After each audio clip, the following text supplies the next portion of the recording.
우리 민족의 명절인 한가위가 이제 하루 앞으로 다가왔습니다. 항상 이렇게 명절 전후로 예배할 때 보면 꼭 명절 때만 보이는 얼굴들, 그러니까 고향을 찾아온 얼굴들도 보이고 또 이렇게 많은 자리가 비어 있는 모습을 보면 또 우리 성도님들이 많이 고향에 가셨구나 하는 걸 알 수가 있어요. 그래서 이 명절이 되면 생각나는 단어 중에 하나가 여정입니다. 여정. 고향으로 가는 여정, 또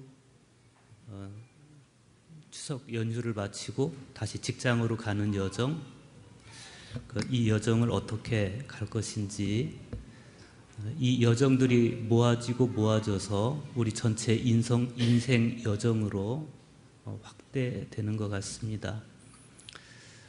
이번 추석 여정이 여러분들에게 안전하고 행복한 여정이 되기를 바라고, 이런 여정들이 모아져서 여러분 인생 전체가 축제로 채워지고 행복으로 채워지는 그런 여정이 됐으면 좋겠습니다. 그 헨리 나웬의 안식의 여정이라는 책이 있어요.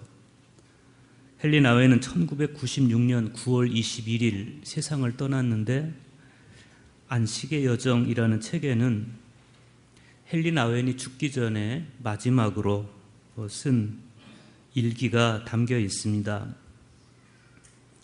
그 헨리 나웬은 이 일기의 마지막 회를 마치고 그리고 3주 후에 하나님의 부르심을 받고 세상을 떠났습니다.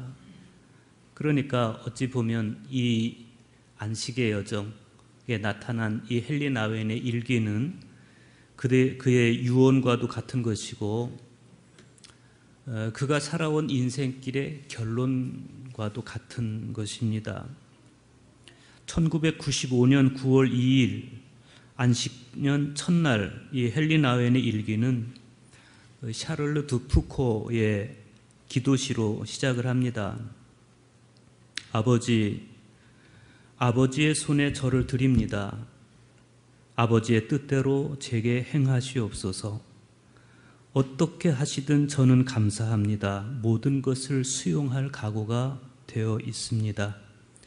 제 안에서 아버지의 모든 피조 세계에서 아버지의 뜻만이 이루어지기를 원합니다. 아버지를 사랑하기에 저를 드리며 아무 조건 없이 무한한 믿음으로 아버지의 손에 저를 내려놓기를 원합니다. 주님은 나의 아버지시기에 아멘. 이런 기도시죠. 그리고 이제 그 헨리 나웬이 떠난 이 안식의 여정은 역시 이 푸코의 기도문대로 맞춰졌습니다. 1996년 5월 1일 헨리 나웬의 일기에는 그가 40살 때 썼던 기도문이 자기 신앙의 흔적으로 그렇게 남겨져 있습니다. 인생의 절반이 이른 시점에서 저는 주님의 임재 속에 들어가서 자신을 주님께 재헌신하고 싶습니다. 지난 40년간 주님은 저를 인도해 주셨고 성숙한 믿음과 자신의 은사에 대한 새로운 확신 속에서 영적으로 장성한 자가 되도록 점차 이끌어 주셨습니다. 주님을 제 목자와 인도자로 맞아드립니다. 야망으로 가득 찬 세상 한복판에서 겸손한 자가 되게 하소서. 권력에 집착하는 세상에서 연약하게 살게 하소서. 복수와 응징의 고통이 난무하는 세상에서 마음이 가난한 자가 되게 하소서. 주님께서 제게 주신 은사를 믿게 하시고 위험도 마다하지 않고 주님을 섬길 수 있는 용기를 주소서. 주님, 제 인생과 제 소명과 주님께서 제 마음에 심어주신 이 소망을 인해 감사드립니다. 아멘. 이런 시입니다. 헨리 나웬은 진지한 영적 사유를 통해서 자기가 돌아갈 본향을 주목하면서 하루의 삶에 성실했고, 그리고 1996년 9월 21일 하나님의 부르심에 순종했습니다. 오늘 복음서의 말씀은 우리에게 예수님과 제자들이 걸은 공생의 마지막 여정을 소개하고 있습니다. 이 여정은 가이사랴 빌립보를 떠나서 예루살렘에 이르는 여정인데, 이 여정을 걷는 동안 예수님은 3번에 걸쳐서 당신께서 당하실 순환을 예고하십니다. 첫 번째 순환 예고는 우리가 지난주 말씀에서 본 대로 베드로의 신앙 고백이 있은 후에 주어졌고, 두 번째 순환 예고는 변화산 사건이 있은 후에 산에서 내려오던 길에서 주어졌습니다. 그리고 주님의 3번째 순환 예고는 예루살렘에 거의 도착할 즈음 되어서 주어졌습니다. 주님은 예루살렘으로 가는 이 여행 중에 집중적으로 당신께서 당하실 순환을 예고하시는데, 이 예고를 통해서 그리스도로서 당신께서 감당해야 할 순환과 죽음을 분명하게 하셨고, 동시에 제자들 역시도 당신의 고난과 희생에 내포된 진리를 깨닫고 각자 자기 십자가를 지고 그리고 주님을 따를 것을 당부하셨습니다. 그런데 문제는 제자들이었습니다. 마가는 오늘 복음서의 말씀에서 두 번째 순환 예고를 들었을 때 그때 제자들의 반응을 이렇게 전해줍니다. 그러나 제자들은 이 말씀을 깨닫지 못하고 묻기도 두려워하더라. 우리는 제자들의 이 마음을 이해할 수 있습니다. 만약 우리도 그 자리에 있었더라면 아마 이 제자들처럼 내가 주님께 질문을 던지면, 주님, 예루살렘에 올라가서 고난을 당하고 죽임을 당하고 사흘 만에 다시 살아난다고 하셨는데 그 말씀이 어떤 의미입니까?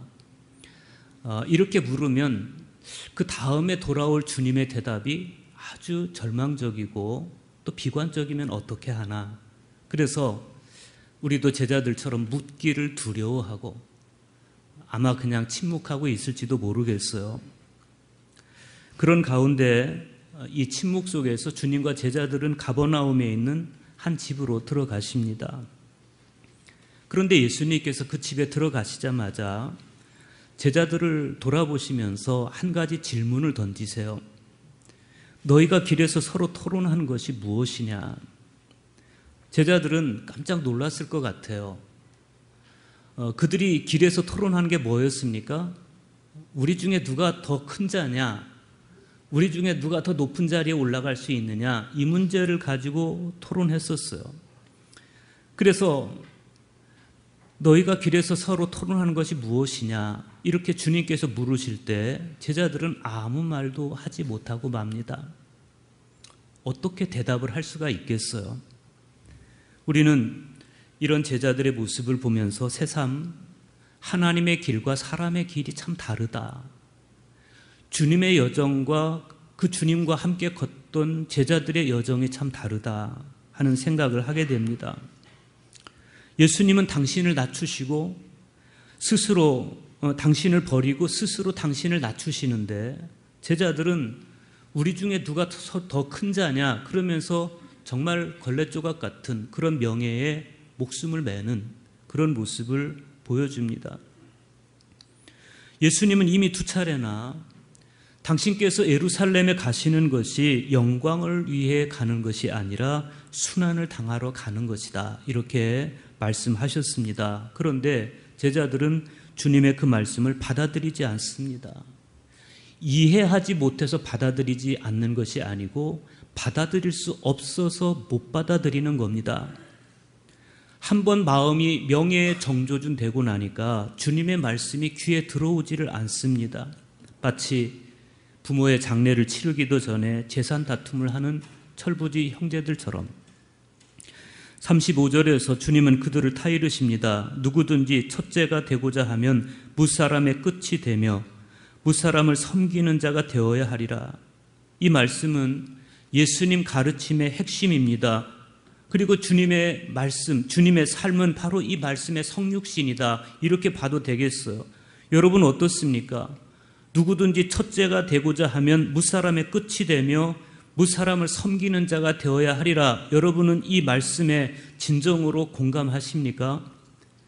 우리가 이 말씀에 정말 공감한다면 앞으로 우리의 기도가 달라져야 됩니다.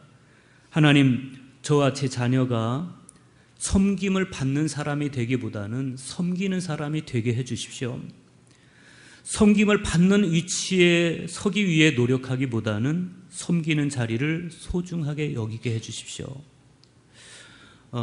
우리가 그리스도인으로 살아간다는 의미는 이렇게 기도가 바뀌는 것이고 가치관이 바뀌는 것입니다.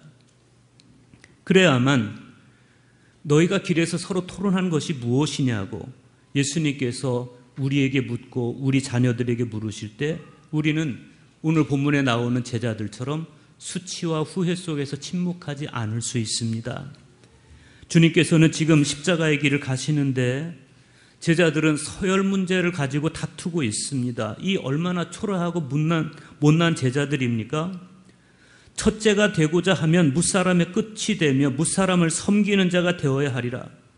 예수님께서 말씀하시는 이 첫째가 되고자 하는 사람으로 가장 어울리는 사람이 어떤 사람입니까? 다른 사람을 나보다 더 지혜롭게 여기고 그래서 다른 사람을 겸손히 받들어 섬기는 사람, 이런 사람이 진정한 첫째 가는 사람 아니겠어요? 먼저 자신을 남보다 낮게 여겨서 만일 자신을 남보다 낮게 여겨서 내가 그 첫 자리를 차지하겠다고 생각하는 사람이 있으면 그는 오히려 예수님을 따르는 데 있어서 무자격자다, 이렇게 봐도 되겠습니다. 그리스도인이 첫 자리에 앉는다라는 의미는 형제를 위해서 가장 먼저 자신을 십자가에 매어 단다, 이런 순교적인 의미가 있습니다. 예수님이 그러셨습니다. 예수님은 먼저 십자가에 달리심으로써 당신의 첫 자리를 복음적으로 채우셨습니다. 실제 예수님께서는 오늘 35절에서 제자들에게 하셨던 그 말씀을 훗날에 자기 십자가와 연관지어서 다시 한번 글자 그대로 반복하셨어요. 마가복음 10장 43절에서 45절 말씀입니다.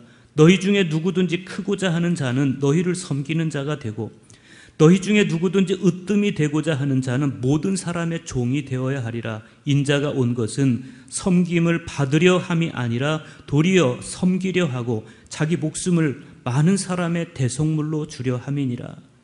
그리고 예수님은 요한복음 13장에서 정말 당신께서 말씀하신 그대로 종의 모습으로 제자들의 발을 씻어주시는데 당신께서 제자들의 발을 씻어주시는 그 행동을 제자들의 죄를 씻어주시는 것과 연관해서 설명해 주세요.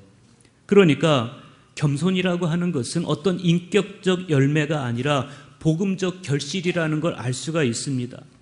만약 교회가 예수님의 이 마음을 모른다면 우리는 끝내 그 천박성을 벗어날 수가 없게 됩니다. 그런데 예수님께서는 당신께서 하신 말씀만으로는 제자들을 깨닫게 할 수가 없다고 생각하신 것 같아요. 그래서 어린아이 하나를 데려다가 제자들 가운데 세우시고 그리고 시각적으로 이 아이를 보게 하면서 다시 한번 말씀하세요. 37절 보십시오. 누구든지 내 이름으로 이런 어린아이 하나를 영접하면 곧 나를 영접함이요 누구든지 나를 영접하면 나를 영접함이 아니요 나를 보내신 이를 영접함이니라. 비잔틴 교부들이 사용했던 표현을 빌리자면 주님은 부정의 언어를 사용하셔서 제자들에게 정말 겸손한 것이 무엇인지를 깨우쳐 주시는 겁니다. 여기서 예수님이 세우신 어린아이는 그냥 단지 나이가 어린 존재를 가리키는 것만이 아닙니다. 어린이는 당시 상황에서 볼 때 삶의 변두리로 밀려난 그런 존재를 가르치는 거예요. 주님은 그런 이들을 마음을 다해서 돌보는 것, 그것을 당신을 영접하는 행위로 여긴다, 이렇게 말씀하셨습니다. 사도 요한은 요한 1서 4장 20절과 21절에서 주님의 마음을 더 선명한 언어로 드러내셨습니다. 누구든지 하나님을 사랑하노라 하고 그 형제를 미워하면 이는 거짓말하는 자니 보는 바 그 형제를 사랑하지 아니하는 자는 보지 못하는 바 하나님을 사랑할 수 없느니라.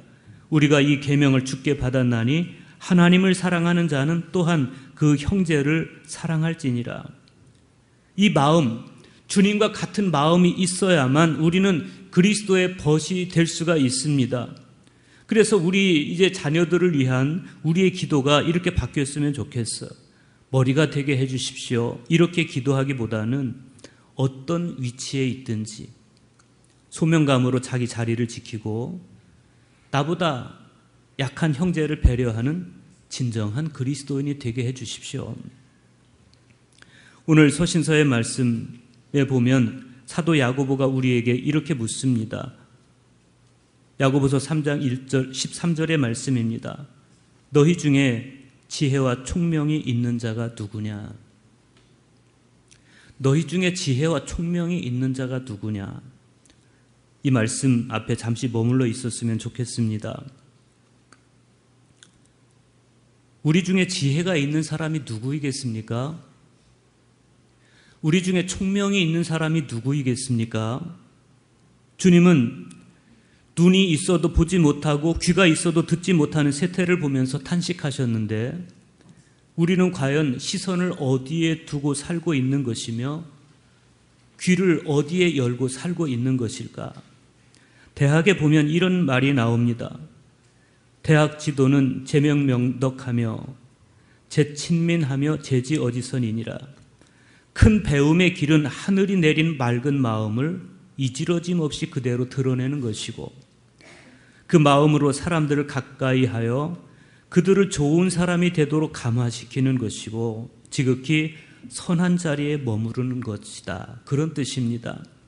오늘 서신서에서 사도 야고보 역시도 너희 중에 지혜와 총명이 있는 자가 누구냐 이렇게 물은 다음에 이렇게 간곡하게 당부합니다. 그는 선행으로 말미암아 지혜의 온유함으로 그 행함을 보일지니라. 지혜와 총명이 있는 자는 큰 배움을 얻은 사람답게 온유한 마음을 가지고 착한 생활을 함으로써 증거를 보여주도록 하라. 이런 말씀입니다. 이게 어떻게 가능하겠습니까? 윤동주 시인은 파랗게 녹이 낀 구리 거울 속에 자기 모습을 보면서 부끄러워했습니다.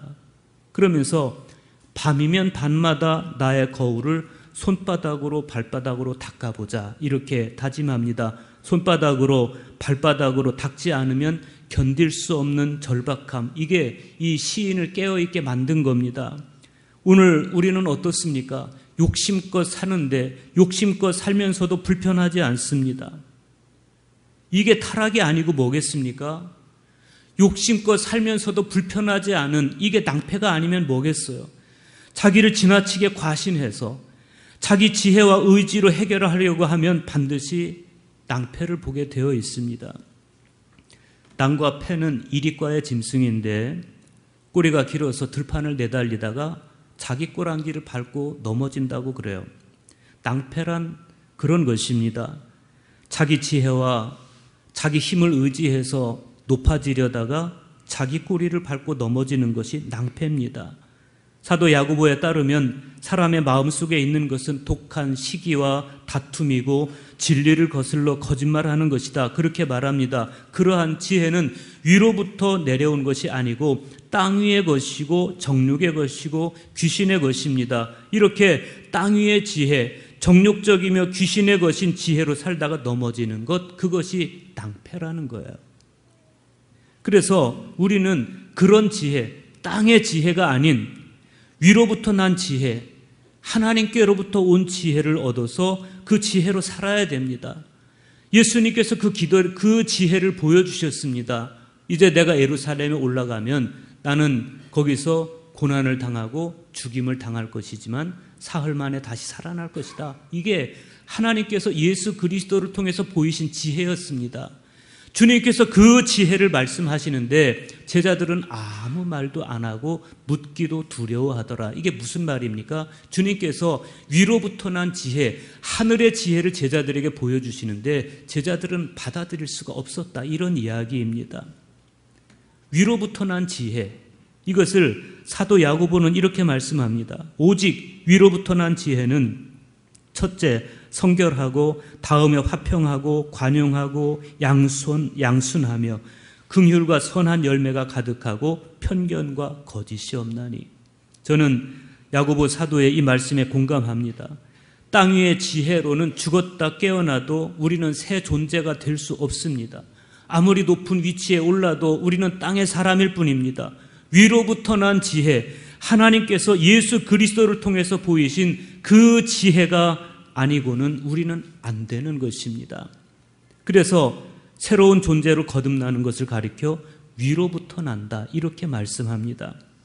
오늘 응송의 말씀인 시편 1편 1절과 2절에 보면 시인이 이렇게 노래합니다. 복 있는 사람은 악인들의 꾀를 따르지 아니하며 죄인들의 길에 서지 아니하며 오만한 자들의 자리에 앉지 아니하고 오직 여호와의 율법을 즐거워하여 그 율법을 주야로 묵상하는도다.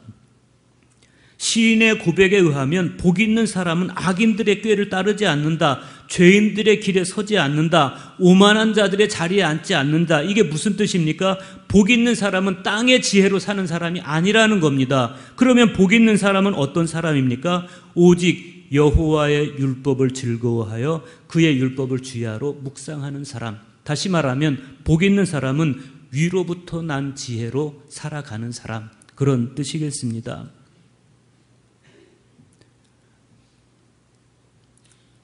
여러분, 주님께서 이렇게 우리에게 위로부터 난 지혜를 주시는 까닭이 뭐겠습니까? 사도 야고보는 화평케 하기 위해서라고 말해요. 야고보서 3장 18절의 말씀입니다. 화평하게 하는 자들은 화평으로 심어 의의 열매를 거두느니라. 하늘로부터 오는 지혜는 우리로 하여금 평화의 열매, 의의 열매를 맺게 합니다. 그래서 하늘로부터 오는 지혜를 얻은 성도는 평화의 열매를 맺으며 살아가는 것입니다. 우리가 살아가는 세상에 평화를 심어가는 것은 하늘의 지혜를 구하고 하늘의 지혜를 따라서 살아갈 때 비로소 가능해지는 것입니다. 오늘 구약성경의 말씀은 현숙한 여인을 통해서 일구어져 가는 평화로운 가정의 모습을 보여주고 있어요. 누가 현숙한 여인을 찾아 얻겠느냐? 그의 값은 진주보다 더하니라. 여기서 사람들이 관심을 보이는 것은 현숙한 여인이 뜻하는 게 뭐냐, 이런 거죠. 현숙한 여인, 어떤 사람이겠습니까? 대략 두 가지 견해로 나타납니다. 첫째는 현숙한 여인이 실제 인물이라는 겁니다. 그럴 경우에 사람들은 현숙한 여인, 그러면 룻기에 나오는 룻을 떠올리게 됩니다. 실제로 룻기 3장 11절에 보면 보아스가 이 룻을 향해서 이렇게 말해요. 네가 현숙한 여자인 것을 나의 성읍 백성이 다 아느니라. 실제로 이 룻은 현숙한 여인으로서 가정을 살려가는 그런 여인으로 묘사되고 있어요. 또 하나 현숙한 여인이라고 하는 두 번째 견해는 의인화된 지혜를 이야기하는 겁니다. 만일 현숙한 여인이 지혜를 가리키는 표현이라면 지혜보다 더 소중한 게 없죠. 여자들은 현숙한 여인이 되어야 할 것이고 남자들은 현숙한 여인과 결혼해야 될 것입니다. 중요한 것은 이 여인의 현숙함이 다른 것이 아니고 다른 데서 비롯되는 것이 아니고 하나님을 경외하는 것에서 비롯된다는 거예요. 잠언 31장 30절의 말씀 보십시오. 고운 것도 거짓되고 아름다운 것도 헛되나 오직 여호와를 경외하는 여자는 칭찬을 받을 것이라. 결국 오늘 성경 말씀, 성서 일과의 말씀들이 우리에게 요청하는 게 뭡니까? 땅의 가치관이 아닌 하늘의 가치관, 땅의 지혜가 아닌 하늘의 지혜로 살아가라는 겁니다. 땅의 지혜는 힘과 계략으로 자기 욕망의 첫자리를 지키는 것입니다. 그러나 하늘의 지혜는 형제를 위해서 십자가를 짐으로써 겸손의 첫자리, 복음의 첫자리를 지키는 거예요. 땅의 지혜는 마음속에 독한 시기와 다툼을 만들어냅니다. 그러나 위로부터 난 지혜는 성결하고 화평하고 관용합니다. 구약 성경에 등장하는 여인의 현숙함은 바로 이 위로부터 난 지혜로 말미암은 겁니다. 해마다 명절이 되면 우리는 모두 길, 여정을 고민하고 성찰하게 됩니다. 사사로이는 고향으로 가는 길을, 이 여정을 고민하게 되고 또 고향에 가서 부모님을 만나고 형제를 만나고 대화를 나누면서는 내 인생의 여정, 어떻게 살 것인지를 성찰하게 됩니다. 지난주에 우리는 남과 북의 두 정상이 백두산 천지길을 걸어가는 모습을 보았습니다. 그 모습을 보면서는 우리 민족이 가야 할 여정에 대해서 생각해 보기도 했습니다. 우리는 다 그렇게 여정을 가는 사람들, 길을 가는 사람들입니다. 중요한 것은 바른 방향으로 바른 지향을 가지고 바른 길을 걸어가는 것입니다. 어떻게 가야 할 것인지. 헨리 나웬이 안식의 여정 끝에서 아버지의 손에 저를 드립니다. 아버지의 뜻대로 제게 행하시옵소서라고 기도했듯이 예수님께서 공생의 여정 끝에서 내 뜻대로 마시고 아버지 원대로 하옵소서라고 기도했듯이 이제 한가위를 맞아서 저도 여러분도 아버지 땅의 지혜로 살지 말고 하늘의 지혜로 살게 해주십시오. 내 인생의 여정을 땅의 지혜로 걸어가지 말고 하늘의 지혜로 걷게 해주십시오. 위로부터 난 지혜로 걷게 해주십시오. 이렇게 다짐하고 결단하며 이 한가위를 진정한 축제로 맞이하고 보내시기를 주님의 이름으로 축복합니다.